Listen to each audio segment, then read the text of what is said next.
اور آنے کے بعد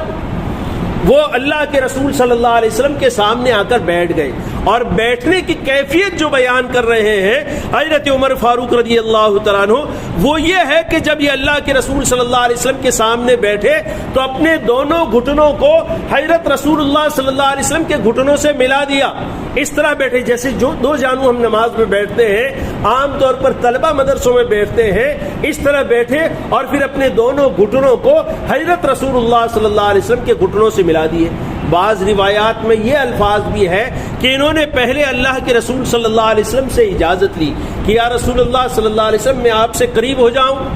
تو اللہ کے رسول صلی اللہ علیہ وسلم فرمایا قریب ہو جائیے. پھر 2 مرتبہ پوچھا، دوسری مرتبہ کہ یا رسول اللہ صلی اللہ علیہ وسلم میں آپ سے قریب ہو جاؤں، تو اللہ کے رسول صلی اللہ علیہ وسلم نے ارشاد فرمایا ہاں قریب ہو جائیے. تیسری مرتبہ آپ سے دریافت کیا یا رسول اللہ صلی اللہ علیہ وسلم میں آپ سے قریب ہو جاؤں، تو حضرت رسول اللہ صلی اللہ علیہ وسلم نے ارشاد فرمایا آپ قریب ہو جائیے. تو پھر آپ اتنے قریب ہو گئے کہ آپ کے دونوں گھٹنے حضرت رسول اللہ صلی اللہ علیہ وسلم کے گھٹنوں سے ملا دیے. وہ الفاظ اس حدیث میں نہیں ہے، بعض روایات میں ہے. دوسری ایک بات اس حدیث میں جس کا تذکرہ نہیں ہے کہ آ کر انہوں نے سلام کیا، ایسا تذکرہ اس حدیث میں نہیں ہے. بعض روایات میں وہ تذکرہ ہے بھی، لیکن علماء نے لکھا ہے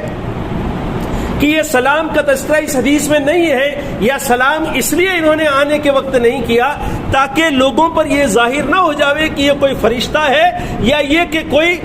پڑھا لکھا یا جانکار آدمی ہے. یہ ثابت کرنا چاہتے تھے کہ لوگ اس فہم میں رہے کہ یہ کوئی بدوی اور دیہاتی آدمی ہے، کوئی گنوار آدمی ہے جس کے پاس یہ تعلیم اور یہ تہذیب نہیں ہے کہ مجلس میں جاتے وقت سلام کرنا چاہیے. یہ لوگوں پر ثابت کرنا چاہتے تھے، اس لیے آپ نے سلام نہیں کیا. تیسری بات آگے فرماتے ہیں آنے کے بعد بیٹھ گئی، بیٹھنے کے بعد پھر انہوں نے اپنی دونوں ہتھیلیاں، جو حدیث کے الفاظ ہیں